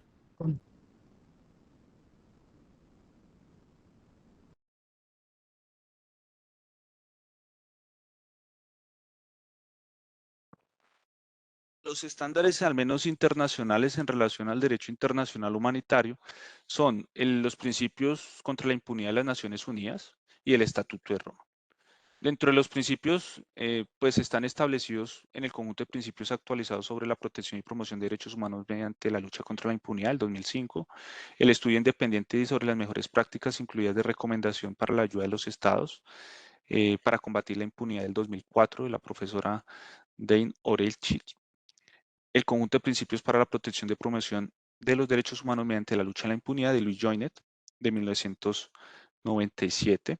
Estos principios hacen parte de una estructura de derecho blando del derecho internacional, que son normas orientativas, ¿sí?, de cuerpos de expertos que finalmente se incorporan mediante pues desarrollos jurisprudenciales y que pues en nuestro caso se han generado una vinculación pues mediante la jurisprudencia de la Corte Constitucional, ¿sí?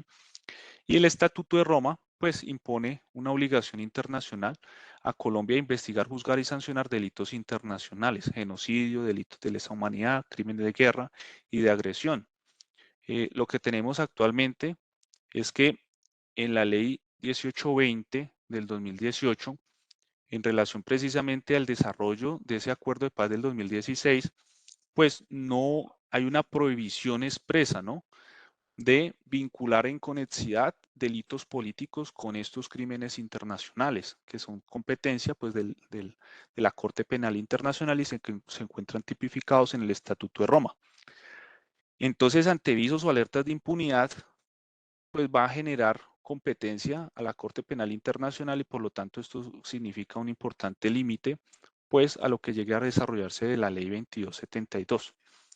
Igualmente, entonces, cuando se generen esos visos o alertas de impunidad, lo que hará la Corte Penal Internacional será primero revisar el marco legislativo si a partir de allí se generaba la impunidad, los procedimientos judiciales, cómo se realizaron y quiénes finalmente fueron sometidos o quiénes se acogieron a estos procedimientos y la ejecución de las sentencias en relación a lo que haya emitido, pues en nuestro caso, la Jurisdicción Especial para la Paz para asuntos de acuerdos de paz, tanto el de 2016 como acuerdos de paz subsiguientes y pues jueces penales en relación a los temas de sometimiento a la justicia de grupos armados y de estructuras de crimen de alto impacto. El apoyo internacional a la paz total es importante. Los estados garantes actualmente son Cuba, Venezuela, Brasil, México y Noruega. Y los estados acompañantes son Estados Unidos, España, Alemania, Suiza y Suecia. Con esto ya pues terminaría y culminaría en relación a mi intervención. Muchas gracias.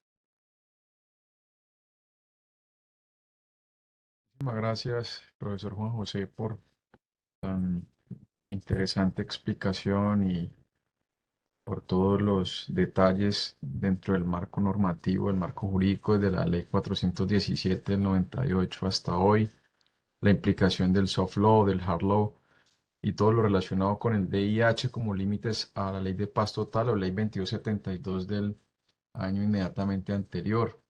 Bueno, yo quiero invitar a los asistentes que si tienen alguna inquietud, alguna pregunta concreta que le puedan hacer al señor decano Jesús Flores o al profesor Juan José, que por favor me lo hagan saber antes de que yo quisiera tener una pregunta o dos máximo, pero quisiera darles a ustedes prioridad en la participación.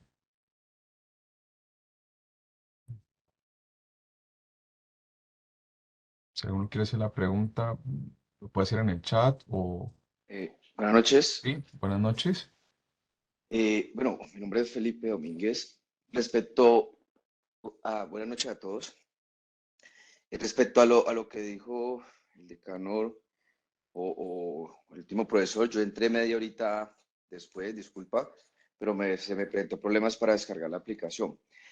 Referente a los límites para la búsqueda de la paz, en este caso, ¿cuáles serían las líneas rojas para esta obligación del Estado de buscar esta paz total cuando hayan actores de pronto que no se vea esa voluntad real de paz, que es lo que de pronto estamos viendo?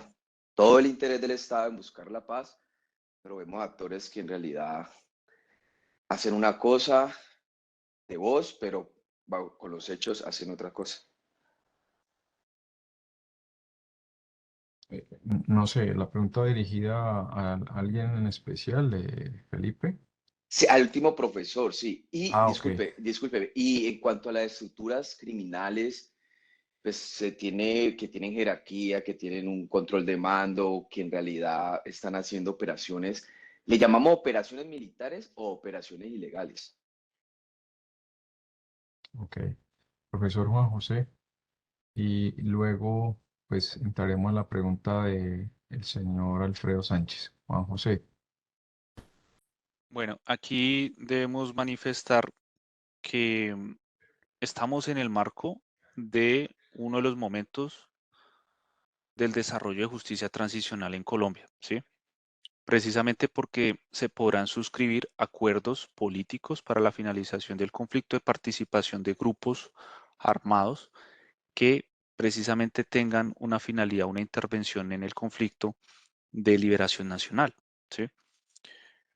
Entonces, los límites en relación precisamente a, a- a estos acuerdos serán pues los principios que nutren y son los estándares internacionales de verdad, justicia, reparación y garantías de no repetición, ¿sí? Un límite, por ejemplo, a nivel pragmático sería que no es viable, ¿sí? Que justicia que es transicional, es eh, excepcional, pues se incorporen bajo estos procesos grupos o estructuras que no tengan finalidades políticas precisamente de liberación nacional, ¿sí? No solamente el ELN, sino otros grupos que pues los mencionaba ahorita el señor decano y que en relación pues a lo que se busca con la paz total es la dejación o que grupos hagan o continúen pues realizando pues sus prácticas militares que desde una perspectiva del derecho estatal son prácticas ilegales y también son pues desde una perspectiva internacional porque se han cometido y se cometen pues graves crímenes de lesa humanidad y crímenes de guerra en el marco del conflicto.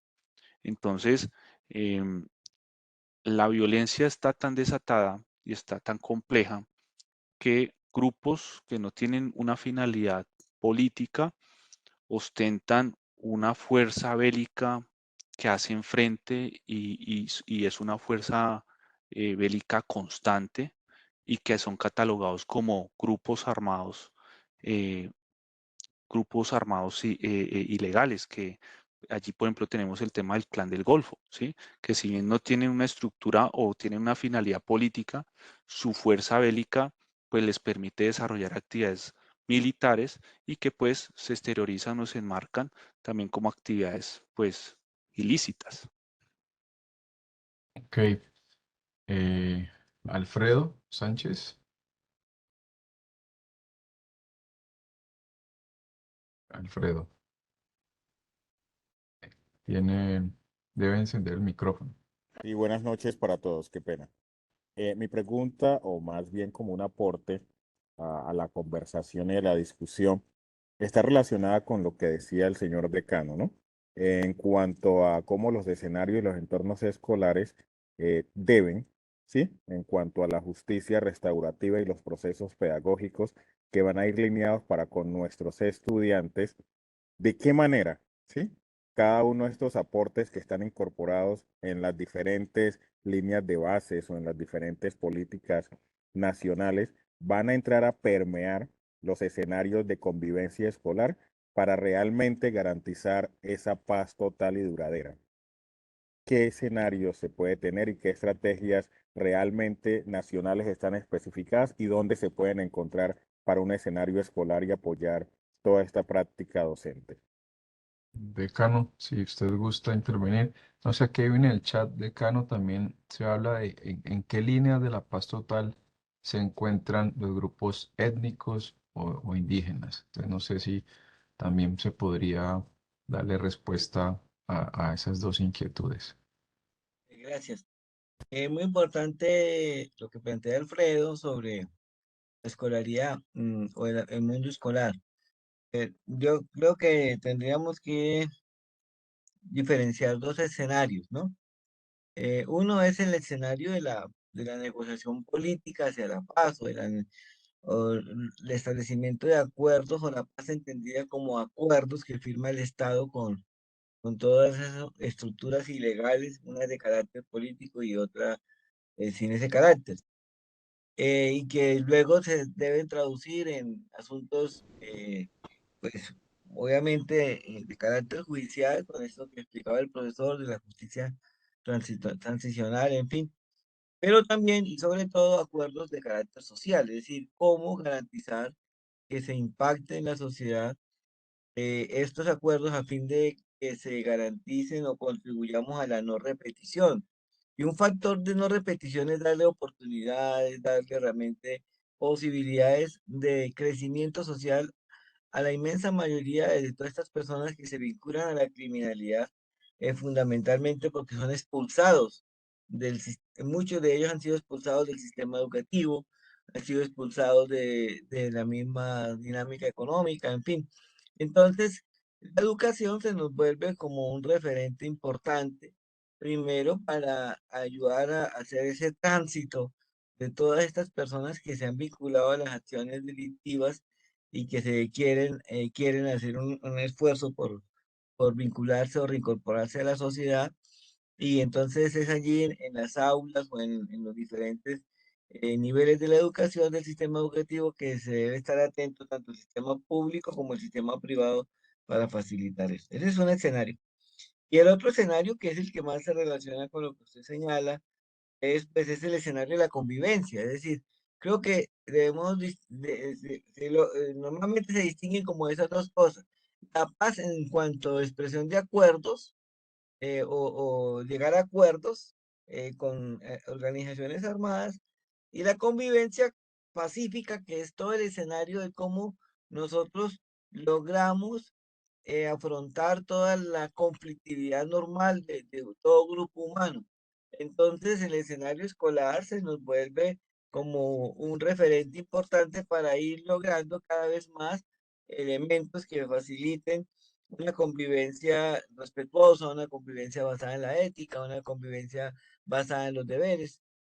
Y por eso, desde el año 2014, salió la ley que como convoca a que en todos los establecimientos educativos, desde la primaria hasta la educación superior, se desarrolle la Cátedra de Paz.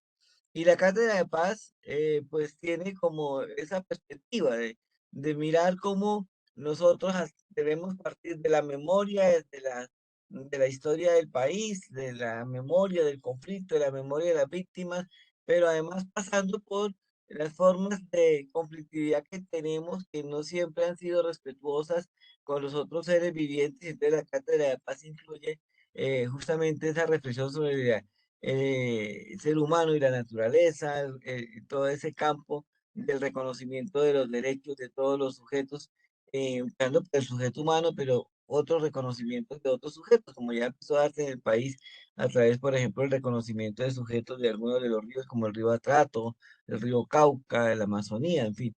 Entonces, digamos que la Cátedra de Paz es como un un escenario específico donde se invita a que todos los niveles de educación, como ya dije, se vinculen a trabajar, a reflexionar sobre lo que es la superación del conflicto armado en sí mismo, pero también generar mecanismos de convivencia pacífica. Entonces, son como esas dos cosas gruesas que creo yo que nos podrían servir de punto de referencia. La otra pregunta del chat, ¿cuál es, profesor Leonardo? Sí, en esa misma línea, para la paz total, ¿dónde se encuentran los grupos étnicos Pues, indígenas? Ujú. sí, señor. Claro, el profesor en la exposición lo decía muy claramente, la paz total tiene como uno de sus pivotes la participación de la sociedad en todos los escenarios.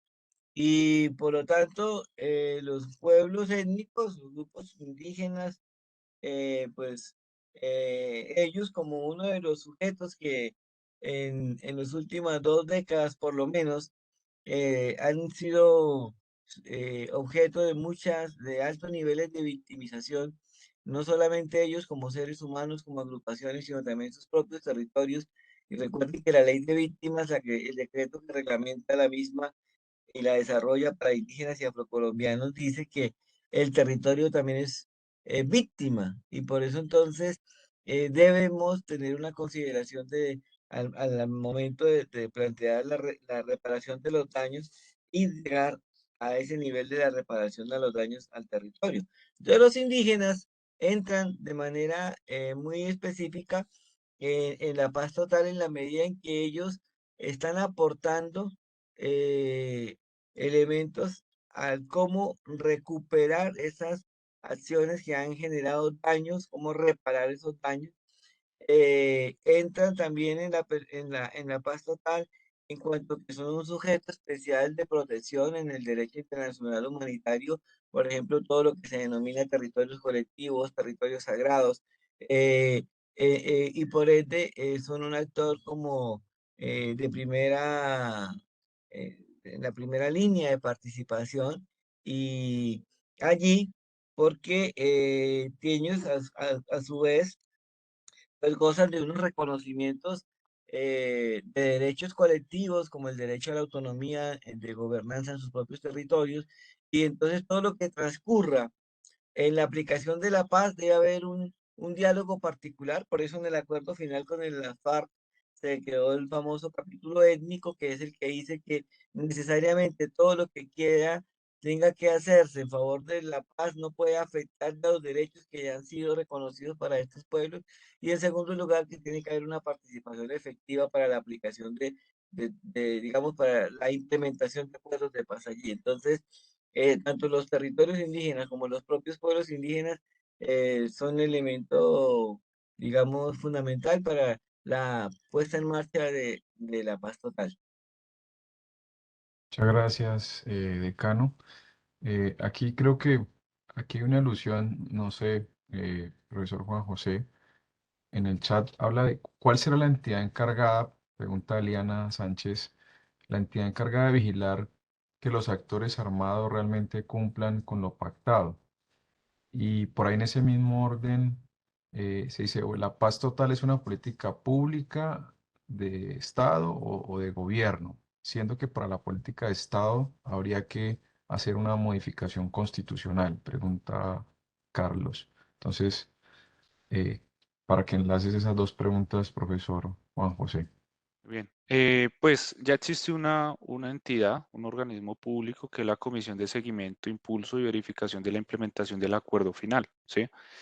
La paz total se articula con el andamiaje institucional y busca dar una continuidad precisamente a partir de la declaración del punto o el compromiso con el punto 6, que es el punto de implementación del acuerdo de 2016, ¿sí?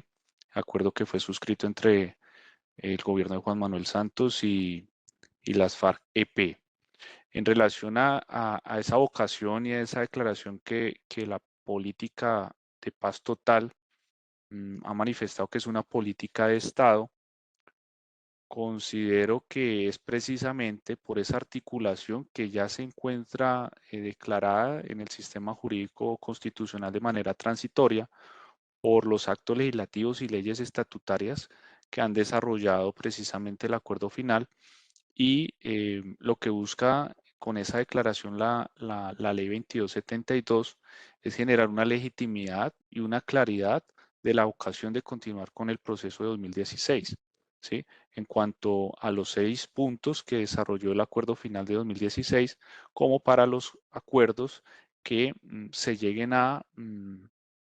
accesoriamente pues a plantear como o con los otros grupos armados con vocación política en el marco del conflicto, o acuerdos que independientemente se generen, porque estamos realmente en un elemento de expectativa, en una situación de expectativa, porque lo que puede ocurrir es finalmente acuerdos políticos que reconozcan el acuerdo 2016, que se articulen al mismo, o acuerdos políticos que le añadan, ¿sí? Y que se conviertan como acuerdos independientes precisamente por los contextos y los grupos que lo estén suscribiendo. Entonces, la política de Estado finalmente, podríamos decir, ya existe. Todo el andamiaje de actos legislativos transitorios y leyes estatutarias que desarrollan la Jurisdicción Especial para la Paz, elementos que si bien ya, digamos, tenemos al menos según el Instituto Kroc de la Universidad de Notre Dame, un 30% de desarrollo o de implementación del acuerdo final de 2016, esas normas que pues han tenido un raigambre y un nivel constitucional, pues ya están. Y la paz total, en una interpretación, se podría manifestar, es una política de gobierno que precisamente por su vocación altruista y la finalidad y la meta enorme que se plantea, vincula y busca vincular no solamente a los funcionarios del gobierno, sino a otras entidades públicas que en aras de garantizar precisamente la implementación del Acuerdo 2016 está generando esa declaración. ¿Sí? Es eso. Muy bien. Decano, aquí hay una pregunta interesante de Weimar. Dice, frente al aumento considerable de los cultivos ilícitos, ¿qué tanta influencia tienen para que la paz sea una utopía? Pregunta Weimar Bejarano. Bueno, gracias. Sí, es una pregunta fundamental, porque si algo nos ha enseñado este proceso largo ya de construcción de paz, como señalaba en la primera intervención de ya 4 décadas que estamos en este intento en el país, es que el conflicto armado, si bien no lo generó el narcotráfico, sí fue impactado abiertamente por el narcotráfico. Y hoy en día las múltiples expresiones de violencia están, así sea, tengan inspiración política o no lo tengan, están articuladas a economías ilegales. Unas, la inspiración política fundamentando esto de que hacen uso de lo ilegal para patrocinar la guerra que consideran legítima contra el Estado, y otros, los no políticos o los no reconocidos como políticos, porque emplean toda su actuación criminal o delictiva para el enriquecimiento propio. Entonces, por eso, hoy, desde el mismo acuerdo que planteó el Estado colombiano con la guerrilla de las FARC, se consideró que si no se abordaba el tema del narcotráfico, va a ser realmente, como usted lo señala, utópico que logremos una terminación de esas violencias de alto impacto. El acuerdo final con las FARC señala en el capítulo 4 la necesidad de generar toda esa política de sustitución de cultivos de uso ilícito. ¿Qué pasó? Que esa política no se ha implementado en la práctica. Se empezó a hacer unos pactos, unos acuerdos, hay unos informes, pero se detuvo de manera sustancial y de manera particular, por ejemplo, en el Pacífico, se detuvo porque no se logró una negociación en los territorios justamente indígenas, porque planteaban ellos unos acuerdos de carácter colectivo y el gobierno en su momento planteaba que los acuerdos tenían que ser de carácter familiar. Entonces, no se logró allí un asunto. Pero lo que quiero decir es que desde ese mismo acuerdo ya se contempló que era necesario abordar el tema del narcotráfico, empezando por los cultivos. ¿Qué pasa con este nuevo escenario de la paz total? Ustedes han escuchado cómo el presidente ha estado enfocando el abordaje del tema del narcotráfico, eh, como él lo plantea, desde los diferentes niveles, pero de manera particular, no por donde inicia la cadena, que es la producción de los cultivos, sino donde está la finalidad de esa cadena, que es el enriquecimiento, es decir, dónde están los capitales que se producen. Y por eso viene liderando una acción de replanteamiento de la guerra o de la forma de guerra contra el narcotráfico, que ha generado justamente un alto impacto, y no hemos logrado el propósito de tener los cultivos. Estamos en un nivel de multiplicación casi que exponencial de estos cultivos con relación a 10, 12 años atrás. Entonces, es evidente que la paz total, primero, dialoga con grupos que tienen una clara vinculación con el narcotráfico, no para legitimar el narcotráfico, como lo han dicho el fiscal públicamente, sino pues justamente para lograr detener esas acciones de violencia a través de unos beneficios judiciales y que detengan la agresión a la sociedad. Pero segundo, la necesidad de tener una política amplia de otra forma diferente al abordaje del narcotráfico para detener de manera estructural esa violencia que brota desde allí. Entonces, paz total, sin un abordaje, una política estructural al problema serio del narcotráfico es realmente imposible. Muy bien. Aquí tengo una pregunta de Rosa Palomino. Dice, teniendo en cuenta todos los intentos fallidos que han estado a la sombra de los procesos de paz, el Estado reabre negociaciones buscando la paz total. ¿Qué garantías implementarán para que el Estado garantice la no repetición y a causa de esta no se creen grupos con disidencias que nos lleven nuevamente a procesos inconclusos? No sé si el profesor Juan José quiere mencionar algo de una forma muy breve para que ya llegamos, empecemos a cerrar el seminario del día de hoy. Em, Profe, hay una articulación. Sí, Felipe. disculpe, ¿se puede añadir a la pregunta de la compañera en dónde que en esta área de la obligación del Estado de buscar la paz, y en este caso la paz total, Sí. en dónde queda la paz que se firmó en el gobierno de Santos? ¿Es modificable cuando él dijo que, no sé si estoy equivocado, que no se podía modificar en tantos periodos, en tantos años? ¿Y en dónde queda en este momento la paz de Santos o la paz que se firmó en el gobierno de Santos? Sí. Bueno, el tema lo va a resolver partiendo de lo que está manifestando ahorita el decano y la respuesta que dio en relación al tema del narcotráfico, ¿sí? El narcotráfico es un motor sumamente potente porque los ideales políticos de los ejércitos de liberación nacional, no solamente el ELN, sino de las guerrillas que se gestaron en los años 80 en Colombia, se han desdibujado o se han transformado o algunos han justificado el uso del narcotráfico y por lo tanto el delito de rebelión o el de la pérdida de legitimidad que tienen estos grupos frente al orden constitucional y político, pues se vuelve en conexidad el narcotráfico a ese delito político, ¿sí?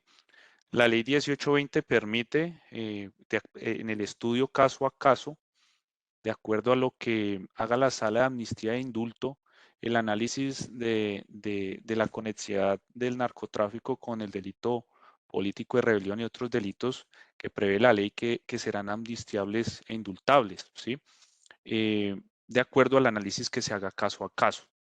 El tema es que la justificación del uso del narcotráfico, por ejemplo, con los grupos que tienen o que pues tienen una aspiración política, es precisamente a que con el mecanismo, y solamente estoy describiendo, no estoy justificando, es que con el uso de esa práctica destruyen desde adentro los imperios a nivel global en un orden capitalista y que precisamente dentro de su ideal de abolición y de destrucción del capitalismo promueven a esas naciones potencia, ¿sí?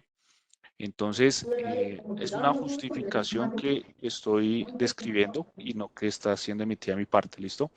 Entonces, claro, a partir de esa emisión de ese juicio de valor, se genera una conexidad, pero claramente dentro del marco del conflicto hay personas que no tienen esos ideales o hay grupos que no tienen un ideal político o al menos un acercamiento de una justificación del narcotráfico que aunque resulte descriptible, pues es reprochable porque implica la destrucción de personas y de personas en alguna parte por el lucro que se genera a partir de esa práctica.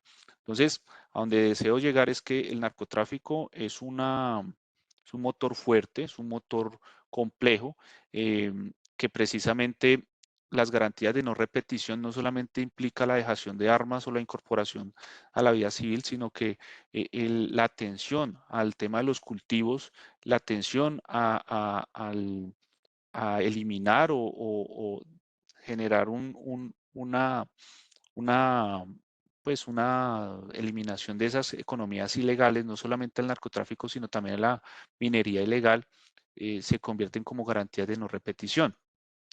¿Quiénes digamos, en relación a la continuidad pues, de la paz, pues van a venir a generar también una atención a estos acuerdos, las instituciones pues, del Acuerdo Final de Paz del 2016, ¿sí?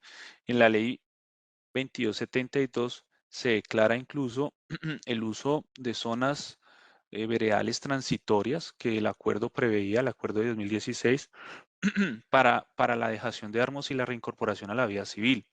También se habla de la Jurisdicción Especial para la Paz o se alude como los jueces pues por excelencia y cuya función son precisamente la de conocer y la de generar una serie de medidas judiciales en el marco del conflicto, ¿sí? Pues es por excelencia que fueron creados por el acuerdo, por el punto número 5 del acuerdo final de paz.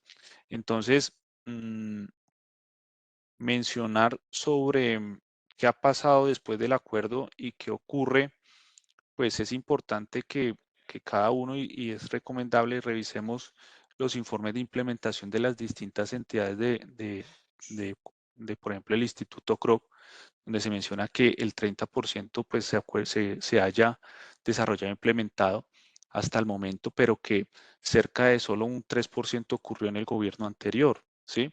Entonces, las finalidades políticas pues generarán pues la implementación o no, y es lo que estamos viendo actualmente, ¿sí? Una vocación de generar una decisión y una implementación de lo que se pactó en el 2016 y una continuidad precisamente de eso, ¿sí?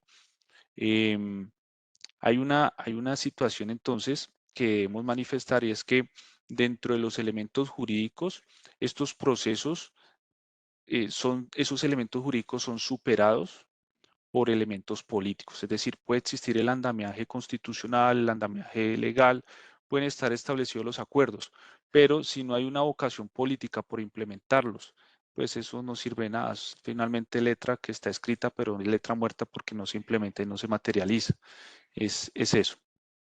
Ok, eso responde también un poco a la inquietud, la pregunta que tiene en el chat Elizabeth Montoya, que hablaba un poco de los partidos políticos tradicionales y, digamos, esa falta de voluntad. Yo creería que podemos cerrar de pronto con em, una inquietud, una pregunta al señor decano em, relacionada con la viabilidad material de la implementación de la paz total. O sea, entiendo tal vez que la pregunta dirigía si realmente va a haber una viabilidad material a todo este proceso de paz total, desde ese contexto tal vez que usted nos regaló y nos explicó de muy buena manera desde el siglo XIX, llegando hasta el siglo XX, toda esa lógica histórica de guerras, acuerdos y luego hacia el ciclo nuevamente de empezar nuevamente un conflicto. Entonces, hay viabilidad tal vez para usted, decano, y yo quisiera de pronto decirle, ya para lo último a Juan José, desde su opinión juris, a Juan José como abogado, digamos, hubo demandas de inconstitucionalidad de la ley 2272. ¿Cree usted que de pronto hay alguna desaveniencia o algún tipo de incompatibilidad en algún momento con algún planteamiento constitucional o de bloque constitucional que de pronto la Corte pasó de largo en términos de la aprobación total de esta ley 2272. ¿Ok? Entonces, decano y Juan José. Gracias. Mira, yo creo que en el país tenemos una historia, como mencioné, muy compleja de no tener consenso sobre la paz. Todos, como decimos popularmente, queremos la paz. Nadie en el ideal dice me opongo a la paz, pero construirla implica entregar muchas cosas de cada uno, empezando por quienes hacen la guerra. Entonces, ceder para facilitar los acuerdos es como lo más complejo. Por eso es tan interesante el planteamiento de paz total en el entendido de poder abordar todos los factores que están generando violencia, porque es que la población civil en general no entiende, no distingue, por lo menos lo que uno dialoga en las comunidades más rurales, en que un grupo diga que es de inspiración política o guerrillera, otro grupo dice que no lo es, pero al final las acciones bélicas recaen de la misma manera sobre la población civil. Ambos están generando un impacto negativo en la población civil. Entonces, por eso es importante desactivar todas esas expresiones de violencia. Sin embargo, pues la pregunta es muy importante porque nos ayuda a tener un aterrizaje, ¿cierto? Eso que es como perspectiva, también nos debe ayudar nos debe llevar a tener en cuenta el marco de la realidad y viabilidad de llevar a cabo ese proyecto. Yo creo que lo más que podríamos esperar como avance de esta paz total es que ojalá se pudiese llegar a un cierre de lo que denominamos conflicto político armado en Colombia, es decir, o un cierre de las guerrillas. Si lográsemos eso, es decir, si vamos a tener éxito en esas 3 mesas de diálogo, ya creo que este gobierno y este otro intento de Colombia por avanzar en la paz sería un avance muy alto, muy significativo, para poder concentrar muchas energías en esas otras expresiones de violencia.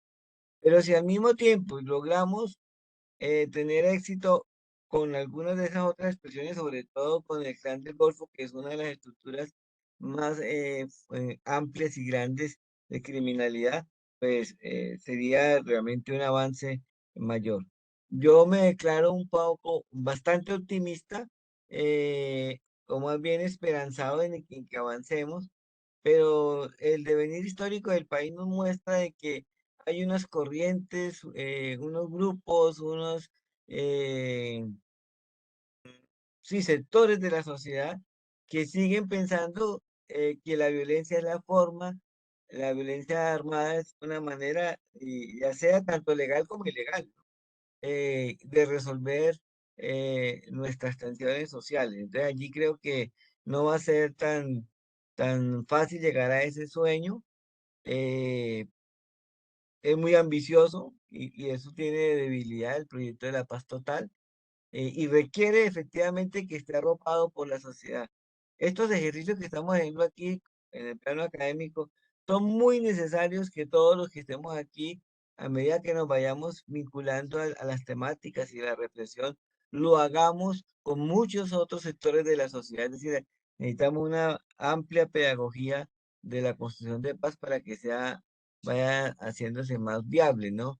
Más realizable. Pero sí, claramente la pregunta nos pone a pensar no en un pensamiento negativo frente a ello, pero sí un punto de realidad para mirar, pongámonos metas alcanzables, realizables, que le den la posta, como se dice popularmente, a un siguiente gobierno que se vea implicado al ser una política estatal, darle continuidad al proceso. Juan, por favor, profesor. Bueno, en relación al desarrollo de pronto que ha hecho la ley 2272, encuentro que desde la exposición de motivos que se surtió del proyecto 160 que dio como resultado finalmente la ley, hay una preocupación por parte precisamente del legislador, de quienes pues propusieron el proyecto y quienes finalmente pues lo plantearon y se debatió y se emitió la ley por tener una afinidad, una articulación no solamente pues formal de la ley frente a la Constitución como un elemento general y un deber que debe cumplir el Estado, sino artículo por artículo se fue fundamentando a partir de sentencias mismas de la Corte Constitucional, ¿sí? En el momento preciso que se genere las demandas de inconstitucionalidad, se va a evidenciar pues si fue mal interpretada la Corte en esos puntos, pero las interpretaciones realmente cuando uno lee la exposición de motivos, pues acatan a la finalidad propia de la comunidad internacional, compromisos que pues Colombia como sujeto de derecho internacional pues comparte, que debe cumplir y que finalmente la paz no es una situación de decidir no, sino que es una responsabilidad ética y política que debe asumir pues Colombia como nación y debemos asumir cada uno de nosotros en relación a la reconciliación que debemos promover frente a ese principio de justicia prospectiva o mejoramiento de las condiciones sociales en las que vivimos, ¿sí?